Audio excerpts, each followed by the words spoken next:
Hello students, welcome to my channel S Goyal mathematics. Students, आज हम complex analysis में the calculus of residue नाम के चैप्टर में एक क्वेश्चन सॉल्व करने जा रहे हैं रेसिड्यू थ्योरम का। तो सबसे पहले इसका स्टेटमेंट देख लीजिए। Using residue theorem evaluate integration C e to the power z upon z z minus 1 का whole square d z where C is a circle mod of z equals to 2। तो students, यहाँ पर C हमारे पास क्या है, एक circle. तो हम मोड में Z इक्वल्स टू 2 को मैं क्या इस प्रकार लिख सकती हूँ, मोड में Z माइनस 0 इक्वल्स टू 2। यहाँ पर 2 हमारे पास क्या है, सर्कल की रेडियस, 0 हमारे पास क्या है, सेंटर। तो मान लीजिए ये हमारे पास इस प्रकार का कोई सर्कल है, इसकी रेडियस हमारे पास क्या हो गई, 2 हो गई। Simple, okay.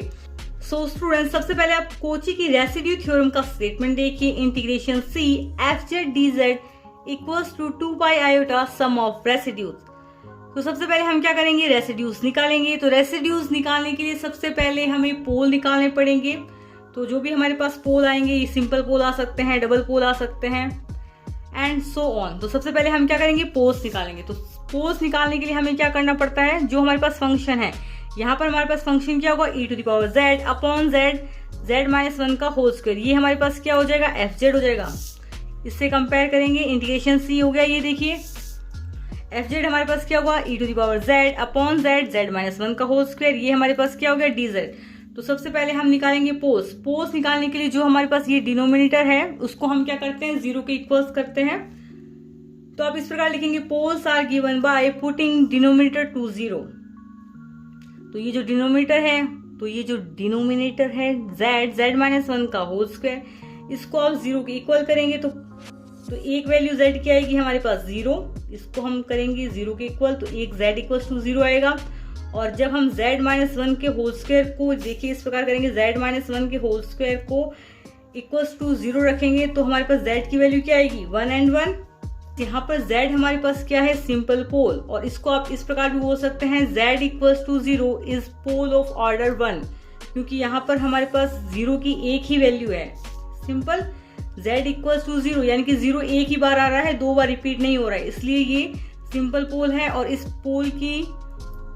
पोल का ऑर्डर हमारे पास क्या है, 1। नेक्स्ट हमारे पास पोल क्या है, z इक्वल्स टू हमारे पास आ रहा है 1 1, यानी कि 1 हमारे पास 2 बार रिपीट हो रहा है। तो ये क्या हो जाएगा, डबल पोल। जब भी हमारे पास कोई पोल आ रहा है और उसकी वैल्यू रिपीट हो रही है, यानी कि 2 बार आ रही है, तो वो हमारे पास होता है डबल पोल। या इसको इस प्रकार भी बोल सकते हैं, z equals to 1 is pole of order 2। Students, यहाँ पर जो 1 है वो रिपीट हो रहा है, यानी कि 2 बार आ रहा है, तो ये हमारे पास क्या होगा, डबल पोल होगा। और वो भी कौन सा पोल होगा, ऑर्डर 2 का पोल। ये जो हमारे पास पोल्स है, यानी कि z इक्वल्स टू 0 और ये z इक्वल्स टू 1, ये हमारे पास z इक्वल्स टू 0 क्या है, सिंपल पोल, और z इक्वल्स टू 1 हमारे पास क्या है, डबल पोल। तो सबसे पहले हमें ये चेक करना पड़ेगा कि ये सर्कल के अंदर लाई करते हैं या नहीं। तो बिल्कुल करते हैं, z इक्वल्स टू 0 यहाँ पर आ जाएगा और z इक्वल्स टू 1 कहीं यहीं पर आ जाएगा। ये हमारे पास रेडियस 2 का सर्कल है, सिंपल। अब मान लीजिए यदि हमारे पास कोई पोल आ जाता z इक्वल्स टू 3, मान लीजिए कोई पोल आ जाता हमारे पास z इक्वल्स टू 3, तो ये z इक्वल्स टू 3 तो यहाँ पर आता है ना, यहाँ पर आता। और हमारे पास जो सर्कल है उसकी रेडियस ही 2 है, यानी कि सर्कल की त्रिज्या ही 2 है। तो पोल ये जो z इक्वल्स टू 3 यहाँ पर आता, तो ये सर्कल के बाहर होता। तो हम जानते हैं कोची की थ्योरम से, एक और कोची की थ्योरम होती है, उससे हम जानते हैं यदि कोई भी पोल सर्कल के बाहर रहता है तो उसका रेसिड्यू क्या होता है, 0 होता है। नोट दिस पॉइंट स्टूडेंट्स, यदि हमें एक सर्कल के बाहर कोई पोल मिलता है तो उसका रेसिड्यू हमारे पास क्या होता है, 0। ओके, तो यहाँ पर ये दोनों पोल हैं, z इक्वल्स टू 0 और z इक्वल्स टू 1 जो डबल पोल है, वो दोनों ही पोल हमारे पास क्या simple pole and double pole दोनों ही हमारे सर्कल के अंदर लाई करते हैं। तो इन दोनों के ही रेसिड्यू निकलेंगे। मान लीजिए यदि हमारे पास z इक्वल्स टू 3 कोई पोल होता और वो सर्कल के बाहर लाई करता, तो उस कंडीशन में residue at z equals to 3 की वैल्यू हमारे पास 0 हो जाती, क्योंकि ये पोल हमारे पास z इक्वल्स टू 3 सर्कल के आउटसाइड लाई करता है, सिंपल। सो स्टूडेंट्स, हम उन्हीं पोल पर रेसिड्यू निकालेंगे जो सर्कल के अंदर लाई करते हैं, सिंपल। ओके स्टूडेंट्स, अब आपको सिंपल पोल पर रेसिड्यू कैसे निकालते हैं और डबल पोल पर रेसिड्यू कैसे निकालते हैं, इसका फॉर्मूला याद करना है। स्टूडेंट्स, सबसे पहले आपको ये फॉर्मूला याद करना है, residue at simple pole at z equals to a। यहाँ पर हमारे पास a क्या है, a की वैल्यू हमारे पास क्या है, 0 है ना। z इक्वल्स टू 0 पर हमें सिंपल पोल निकालना है। तो स्टूडेंट्स इसका फॉर्मूला है residue z equals to a पर हम निकालेंगे सिंपल पोल, तो उसका फॉर्मूला है limit z tends to a z minus a fz। बिल्कुल सिंपल सा फॉर्मूला है, आप देख सकते हैं limit z tends to a z minus a fz। Okay, अब यहाँ पर देखिए स्टूडेंट्स हमारे पास क्या आ रहा है, residue at a pole of order n। तो वो पोल कोई भी ऑर्डर का हो सकता है, जैसे 2 ऑर्डर का हो सकता है, 3 ऑर्डर का हो सकता है, 4 ऑर्डर का हो सकता है, 5 ऑर्डर एंड सो ऑन। जितने भी ऑर्डर का आपका पोल है उस पर रेसिड्यू कैसे निकाल सकते हैं, कैसे निकालेंगे residue at z equals to a पे। a की वैल्यू कोई भी हो सकती है, यहाँ पर हमारे पास डबल पोल में z की वैल्यू 1 है, सिंपल, तो आप यहाँ पर 1 रख देंगे। Residue at z equals to a पर, तो आपका फॉर्मूला है residue at z equals to a equals to limit z tends to a 1 upon n minus 1 factorial d to the power n minus 1 upon dz to the power n minus 1 z minus a to the power n fz। ये आपका है residue at a pole of order n, simple. Next है residue at infinity. ये जो formula है ये इस question में यूज नहीं होगा, लेकिन जो फॉर्मूला है आपका आगे काम आएगा। तो इसका फॉर्मूला लिखिए students, residue z equals to infinity equals to limit z tends to infinity bracket में माइनस z fz। ओके, तो सबसे पहले हम क्या निकालेंगे, सिंपल पोल निकालेंगे। तो चलिए निकालते हैं सिंपल पोल।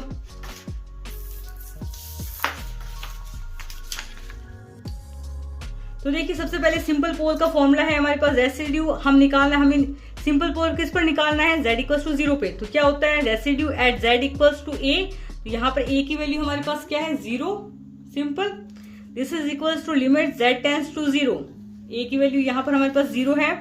फिर आप लिखते हैं z माइनस a, यहाँ पर a की वैल्यू हमारे पास क्या है 0, तो ये हो गया limit z tends to 0 z minus 0 fz की वैल्यू हमारे पास क्या हो जाएगी e to the power z upon z minus 1 का होल स्क्वायर।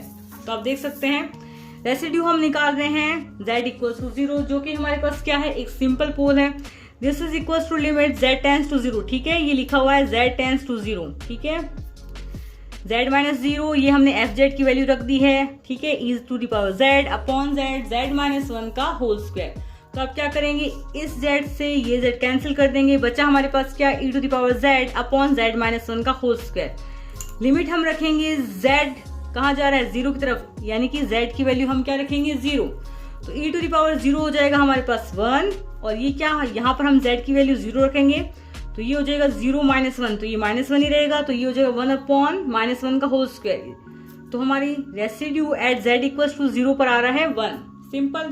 स्टूडेंट्स अब हम निकालेंगे residue at a pole of order 2, और यहाँ पर हमारे पास z की वैल्यू है 1, ठीक है, यहाँ पर z की वैल्यू 1 1 है, यानी कि ये डबल पोल है, ठीक है, और उस पर हम निकालेंगे रेसिड्यू, और उसका फॉर्मूला आप लिख चुके हैं। फॉर्मूला हमारे पास देखिए residue at z equals to a की जगह आप क्या रखेंगे 1, फिर लगाएंगे limit z tends to 1 upon, यहाँ पर n की जगह आप रखेंगे 2, क्योंकि 2 ऑर्डर का पोल है, ये है ना पोल ऑफ ऑर्डर 2, ये है ना pole of order n order 2 का पोल है ना।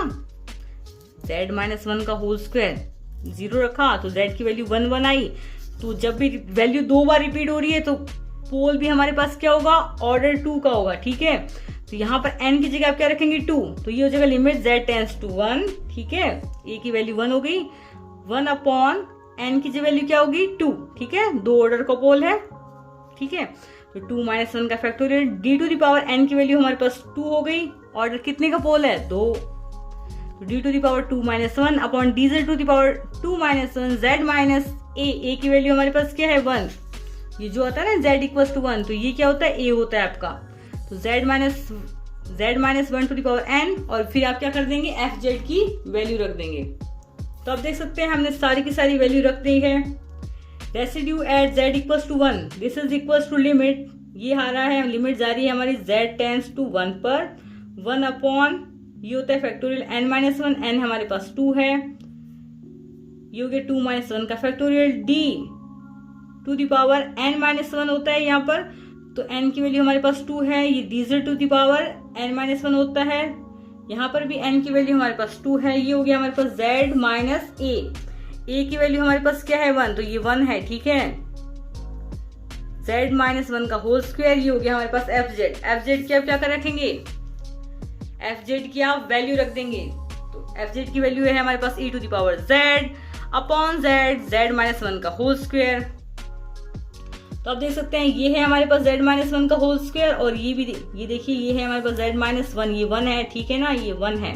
ये हो गया हमारे पास जेड माइनस वन का होल स्क्वायर और ये हो गया हमारे पास जेड माइनस वन का होल स्क्वायर। ये दोनों कैंसिल हो जाएंगे, बचा क्या, ये देखिए ये तो हमारे पास वन हो गया। लिमिट हमारी चल रही है, ये ध्यान रखना, ये लिमिट लिखा हुआ है, ठीक है, इसको भूलना मत, इसको आपको भूलना नहीं है, इसको आपको भूलना नहीं है। ये लिमिट लिखा हुआ है, limit z tends to one, ठीक है, ये limit z tends to one. तो देखिए स्टूडेंट्स, ये हमारे पास बचा है d upon d z e to the power z upon z, ठीक है। सबसे पहले हम क्या करेंगे, इसका डिफरेंशिएशन, तो कीजिए डिफरेंशिएशन। तो ये होगा हमारे पास differentiation of d by d z e to the power z upon z। तो सबसे पहले यहाँ पर नीचे आपका z स्क्वायर आएगा, z को कांस्टेंट रख रहे हैं, e to the power z का differentiation e to the power z होता है, minus e to the power z को कांस्टेंट रखा है और z का डिफरेंशिएशन किया है, तो क्या है हमारे पास 1। अब हम क्या करेंगे, लिमिट लगाएंगे। लिमिट कहाँ जा रही है, बताओ कहाँ जा रही है, फटाफट बताओ। हम यहाँ तक पहुंच गए थे, है ना, z e to the power z minus e to the power z multiply by 1 upon z square, ये हमने डिफरेंशिएशन किया था। अब यहाँ पर हम लगाएंगे लिमिट z इक्वल्स टू 1, यानी कि हम z की वैल्यू इसमें सारे में 1 रखेंगे। तो देखिए यहाँ पर रखेंगे z की वैल्यू 1, तो ये हो जाएगा 1 multiply by e to the power z, z की वैल्यू हमारे पास क्या है 1, तो ये हो जाएगा e to the power 1 minus e to the power z, z की वैल्यू हम क्या रखेंगे 1 अपॉन में हमारे पास है z स्क्वायर, ये हो जाएगा 1, तो ये e to the power 1 minus e to the power 1, तो ये तो 0 हो गया, तो 0 अपॉन 1 क्या आएगा 0 ही आएगा। अब हम लगाएंगे कोची की रेसिड्यू थ्योरम। तो कोची की थ्योरम हमारे पास क्या है students, integration c f z d z equals to 2 pi iota sum of residue of poles within C, यानी कि जो हमारे पास सर्कल है उसके अंदर जो पोल्स हैं उनका ही रेसिड्यू को हम क्या करेंगे, सम करेंगे, ठीक है। तो 2 पाई आयोटा रेसिड्यू हमने किस पे निकाला है, z इक्वल्स टू 1 पर plus residue at z equals to 0 पर।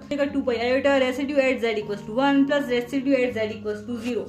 Residue at z equals to 1 हमारे पास आया था 0, आप इसकी वैल्यू रख देंगे। Residue at z equals to 0, residue at z equals to 0 हमारे पास क्या आया था 1, तो ये हो जाएगा हमारे पास 2 पाई आयोटा 0 प्लस 1। तो 2 पाई आयोटा की अब 1 से मल्टीप्लाई करेंगे तो वो 2 पाई आयोटा ही आएगा। तो integration c e to the power z d z upon z minus 1 का whole square, integration c e to the power z upon z minus 1 का होल स्क्वायर डी जेड, इसकी value आ गई आपकी 2 pi iota. I hope आपको ये video पसंद आया होगा। वीडियो पसंद आए तो लाइक करना ना भूलें, सब्सक्राइब जरूर करें एंड कमेंट जरूर करें। आपके कमेंट से हमें मोटिवेशन मिलता है नेक्स्ट वीडियो बनाने का। Thanks for watching this video by S Kohli Mathematics. Thank you.